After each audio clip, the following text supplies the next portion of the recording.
ఆశలు మోసే తరుణం అంతలోనే దారుణం ప్రయాణం ప్రమాదం. సో మనం చూసుకుంటే పెళ్లి ఇంట నుంచి బయలుదేరి అతివేగంగా వెళుతున్న కారు ప్రమాదానికి గురై సుజాత అనే మహిళ మృతి. పెళ్ళై 3 ఏళ్ళు అయింది. 2 బిడ్డలు తల్లి ఆమె. బైక్లో రోడ్డు దాటుతుండగా వేగంగా వచ్చిన లారీ ఢీకొట్టడంతో రామకృష్ణ అనే వ్యక్తి దారుణంగా చనిపోయారు. భార్యతో పాటు ఇంటర్ చదువుతున్న కుమార్తెకు తనే ఆధారం.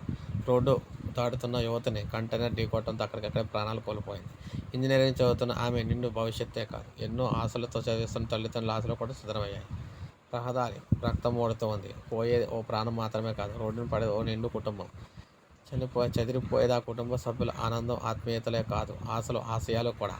ఇలా ఆంధ్రప్రదేశ్లో జరుగుతున్న రోడ్డు ప్రమాదాల్లో ఏటా 8,000 మంది పైగా ప్రాణాలు కోల్పోతూ ఉండగా, వారిలో 3/4 మంది 18 నుంచి 45 ఏళ్ల మధ్య వయసు ఉన్నవారే. ఉత్పాదక శక్తులైన ఈ వయసు వర్గం రోడ్డు ప్రమాదాలకు బలైపోతూ ఉండటం వల్ల బాధిత కుటుంబాలు అనాథలవుతున్నాయి. ఈ కుటుంబ సభ్యుల స్థితిగతులు ఒక్కసారిగా పరిస్థితులు మారిపోతున్నాయి. అంతేకాక సమాజానికి తీవ్ర నష్టం కూడా వాటిల్లుతుంది. రోజుకు సగటున 14 నుంచి 15 మంది చనిపోతూ ఉన్నారు. ఆంధ్రప్రదేశ్లో సగటున రోజుకి 14 నుంచి 15 మంది అయితే చనిపోతూ ఉన్నారనమాట. 1 కాదు, 2 కాదు. అయితే గత 2 ఏళ్ళలో రాష్ట్రంలో జరిగిన రోడ్డు ప్రమాదాల్లో మొత్తం మృతుల సంఖ్య ఏకంగా మీరు చూడొచ్చు ఎంతమంది చనిపోయారు ఏంటనేది. 8,000 పైనే.